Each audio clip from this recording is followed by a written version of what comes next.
नमस्कार दोस्तों, संत श्री 1008 अनिरुद्धाचार्य जी महाराज बार बार अपने अनुयायियों को कहीं ना कहीं झूठ परोस रहे हैं। जी हाँ, बार बार अनिरुद्धाचार्य जी महाराज अपने अनुयायी हैं, अपने जो भक्त हैं, उनको बिना फैक्ट की बातें बता के उनको गुमराह कर रहे हैं। क्या अनिरुद्धाचार्य जी महाराज ने बिना तथ्यों को जाने भक्तों को एप्पल कंपनी की कहानी सुनाई?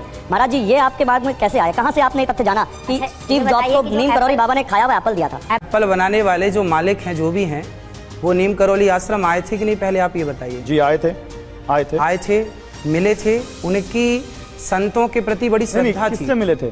नीम करौली वाले बाबा जी से, महाराज जी से नहीं मिले थे। आप सर्च कीजिए, आप स्टडी कीजिए इसको, आपको पता लगेगा कि जब वो परेशान होते थे, जब वो उदास होते थे, जब उनकी कंपनी घाटे में जाती थी, तो वो नीम करौली आश्रम जरूर आते थे। नहीं, मैं इस बात से इनकार नहीं कर रहा, मैं आपको तथ्य दिखाता हूँ। क्योंकि भाई तथ्य ये कहते हैं कि नीम करौली बाबा की 1973 में वृंदावन में मृत्यु हो गई थी। अच्छा। और स्टीव जॉब्स 1974 में नीम करौली के दरबार गए थे। तो जब नीम करौली बाबा जिंदा ही नहीं थे अनिरुद्धाचार्य जी, तो उन्होंने मुलाकात कब कर ली और अपना खाया हुआ एप्पल या सेब कब उनको दे दिया? वो गुमराह क्यों किया जा रहा है? क्योंकि हमेशा ही वो उनके भक्त बने रहे और एक कृष्ण वाला जो दर्जा है वो यहाँ अनिरुद्धाचार्य जी महाराज को प्राप्त होता रहे। अनिरुद्धाचार्य जी की जो हरकतें उनको देखते हुए ऐसा लगता है कि वो अपने भक्तों को सिर्फ झूठ ही बता कर इतनी ऊपर गद्दी पे ऊपर जा बैठे हैं। क्योंकि यहाँ पे बिना फैक्ट की बातें वो करते हैं और अगर उनकी बातों का जब बाद में खुलासा होता है तो अनिरुद्धाचार्य जी महाराज ही अपनी बातों और अपने झूठ के ऊपर यहाँ पे शर्मिंदा हो जाते हैं। क्योंकि अनिरुद्धाचार्य जी महाराज जी बार बार ऐसा झूठ बोलते अपने अनुयायियों के सामने जिनके ऊपर उनको अफसोस तक नहीं होता। पहला इन्होंने झूठ बोला था एक सभा के दौरान कि यहाँ पे गीता भागवत में राधा का नाम है, जबकि यहाँ पे बगल में बैठे महाराज जी ने ही बताया था कि आप झूठ बोल रहे हैं, यह राधा नहीं यहाँ आधा है और आप आधा वर्ड को यहाँ पे राधा बता रहे हैं और ये आपका झूठ है और ये दुनिया के सामने आना चाहिए। भागवत जी के 8वें स्कंद के 10वें अध्याय में लोग कहते हैं भागवत जी में राधा का नाम नहीं है, राधा का नाम नहीं है। ये लोग गलत कहते हैं, जो भी कहता है गलत कहते हैं। लिखा हुआ मैं आपको श्लोक दिखा रहा हूं।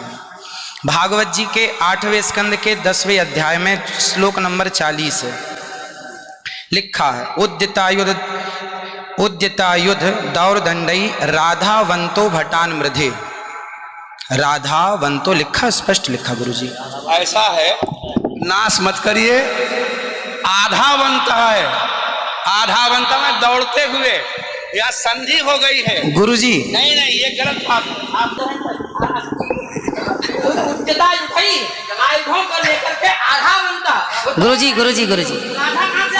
गुरुजी हम तो आपके दास हैं। मत कीजिए ना। हमारे गुरुजी कहते हैं ना गुरुजी, इसका अर्थ तो सुन लीजिए, आप जब राधा बता रहे हो, सुनिए गुरुजी, इसका अर्थ है राधावंतो भटान मृधे। इसका अर्थ गुरुजी ने बताया हमें। गुरुजी ने, हमारे गुरुजी, कोई गुरुजी नहीं बता सकता। हमारे गुरुजी कहते हैं बिल्कुल नहीं बता सकते, क्योंकि जब आप राधा बनाओगे तो सर्गे कहाँ जाएंगी? गुरुजी, उद्यतायुधई ही आधावंत दौड़े मारने के लिए। शुद्ध यही अर्थ है। किसी अभिधा से, किसी लक्षणा से, लक्षणा तब होती है जब मुख्यार्थ का बाद हो। मुख्यार्थ का बाद हो ही नहीं सकता। श्रीधर स्वामी बता दें, विश्वनाथ चक्रवर्ती बता दें, अनुचार प्रकाश का बता दे, चूड़िकाकार बता दे, और छोड़िए उन बातों को। आपके गुरु जी के पिताजी ने भी टीका लिखी है, उसी पुस्तक को भी मंगाया जाए। अगर उसमें राधा शब्द हो, मैं मुंह नहीं दिखाऊंगा कभी। ऐसा हो ही नहीं सकता। अर्थ का अनर्थ है। नहीं, हमको कष्ट यह है कि हमको बोलना पड़ा बीच में, क्योंकि अगर अनिरुद्धाचार्य की जगह ये बात और कोई बोलता तो मैं कतई नहीं बोलता। लेकिन अनिरुद्धाचार्य जी इस समय टीवी पर छाए हुए हैं, लाखों लोग इनको सुन रहे हैं, तो ये तो यही समझेंगे ना कि अनिरुद्धाचार्य बोल रहे हैं। इसलिए आपके द्वारा कोई अपशब्द नहीं निकलना चाहिए। मैं आपसे वंदन करता हूं, कभी कोई अनर्थ करना हो तो विचार करके करिए। यहाँ पे अनिरुद्धाचार्य महाराज को सोचना होगा कि वो क्यों अपने भक्तों के सामने झूठ परोस रहे हैं। अभी एक और खबर आई है कि अनिरुद्धाचार्य जी महाराज इस बार बाबा नीम करौली और एप्पल के मालिक का भी एक ऐसा जो झूठ है वो मनगढ़ंत कहानी बनाकर अपने दर्शकों के सामने, अपने अनुयायियों के सामने और अपने भक्तों के सामने परोस रहे हैं। अपने प्रवचनों के दौरान अनिरुद्धाचार्य जी महाराज ने अपने भक्तों को ये कहा था कि बाबा नीम करौली के दरबार में आने के बाद ही यहाँ पे एप्पल के जो मालिक हैं उनको जो फ़ायदा हुआ है, उनका जो कारोबार है वो फर्श से लेकर अर्श पे जा पहुंचा है। क्योंकि जब एप्पल के मालिक बाबा नीम करोली के दरबार में आए और यहाँ पे बाबा नीम करोली ने उन्हें एक सेव काट कर दिया और उस सेव को जब वो लेके गए तो और उसके बाद ही यहाँ पे कहीं ना कहीं उनकी जो कंपनी है वो करोड़ों रुपए की हो गई। जबकि यहाँ पे सच ये है कि 1973 में ही बाबा नीम करोली का देहांत हो गया था और उसके बाद यहाँ पे 1974 में यहाँ पे एप्पल के जो मालिक है वो भारत आए और बाबा नीम करोली के दरबार में गए। लेकिन यहाँ पे सच ये है कि बाबा नीम करोली का देहांत हो जाने के 1 साल बाद यहाँ पे एप्पल के जो मालिक है वो भारत आए। तो यहाँ पे एप्पल के मालिक और यहाँ पे बाबा नीम करोली एक साथ कैसे मिले और बाबा नीम करोली ने यहाँ पे एप्पल के मालिक को वो सेव काट कर कब दिया। अनिरुद्धाचार्य जी महाराज आपके ऐसे ही झूठ है जिसके कारण आपके ऊपर जो भरोसा है वो उठता जा रहा है और आपके जो भक्त हैं अब आपके ऊपर भरोसा नहीं कर रहे हैं। आपकी जो कृष्ण वाली छवि है उसको बनाने के लिए आप मनगढ़ंत बातें मत कहिए और मनगढ़ंत कहानियां मत बनाइए। अगर आप इसी तरह की कहानियां बनाते रहे तो एक दिन ऐसा आएगा कि आपको सुनने और देखने कोई नहीं आएगा। क्योंकि आप वो बातें करिए जो सही है, फैक्ट पे है। आप कहानी बनाते हो और कहानी बनाते हो वो भी झूठी, और ये बिना फैक्ट की बातों को आपको यहाँ पे छोड़ के वो बातें करनी चाहिए जिसके लिए आपके भक्त आपको जानते हैं। यहाँ पे आप कृष्ण भक्ति के लिए हैं तो आप कृष्ण भक्ति कीजिए और आप यहाँ पे लोगों को वो सीख दीजिए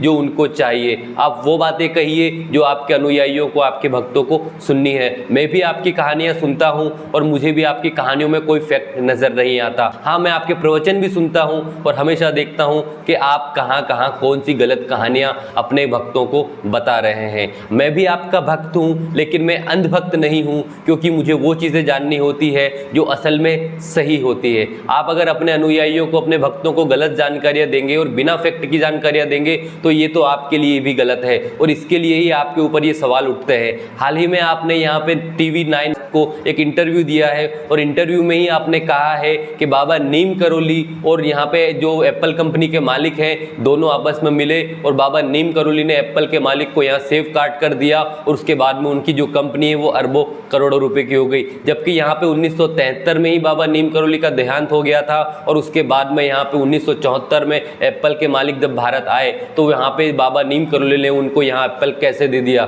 तो ये आपके जो मनगढ़ंत झूठ है, ये झूठ कहीं ना कहीं दुनिया के सामने आ रहे हैं और यही कारण है कि आपको यहाँ पे एंकर ने भी इसलिए लताड़ा है, क्योंकि आपको यहाँ पे लताड़ पड़नी ही चाहिए, क्योंकि आप बार बार झूठ बोलते नजर आ रहे हैं और ये झूठ इतना है। आपके जो भक्त हैं वो भक्त यहाँ पे आपको उस झूठ को, आपके इस झूठ को सही मान लेते हैं और आपको ऐसे झूठ से बचना चाहिए, क्योंकि आपकी जो छवि है वो समाज में एक संत के लिए बनी हुई है और संत हमेशा सही बोलता है। और संत अगर सही बोलता है तो आप ऐसे कैसे संत हैं, क्योंकि आपके अंदर वो सच्चाई दिखाई नहीं देती जिसके लिए आप बने हैं। आप यहाँ पे एक मूर्ति है सही की, तो सही के लिए आपको सही बोलना चाहिए, ना कि आपको यहाँ मनगढ़ंत और बिना फैक्ट की बातें करनी चाहिए। तो महाराज जी कृपया कर आप अपने भक्तों को वो जानकारी दीजिए जो फैक्टों पे है, तथ्यों पे है और सही है, क्योंकि यहाँ पे जब जो चीज़ें हो ही नहीं सकती आप ऐसी चीज़ों को क्यों बताते हैं? क्योंकि आप यहाँ अपने भक्तों का मनोरंजन करते हैं या आपका मनोरंजन करते हैं? अगर मनोरंजन करना ही है तो कुछ और बताइए, ऐसी चीज़ें मत बताइए जो सिर्फ झूठ की बुनियाद पर रखी हो। तो महाराज जी आप अपनी बातों पे थोड़ा विचार कीजिए, आप क्या बोल रहे हैं। या कृष्ण भक्ति करवानी है तो सही कहिए, क्योंकि कृष्ण के भक्त हम भी हैं, लेकिन हम ऐसी कृष्ण भक्ति नहीं करते जिसमें झूठ हो।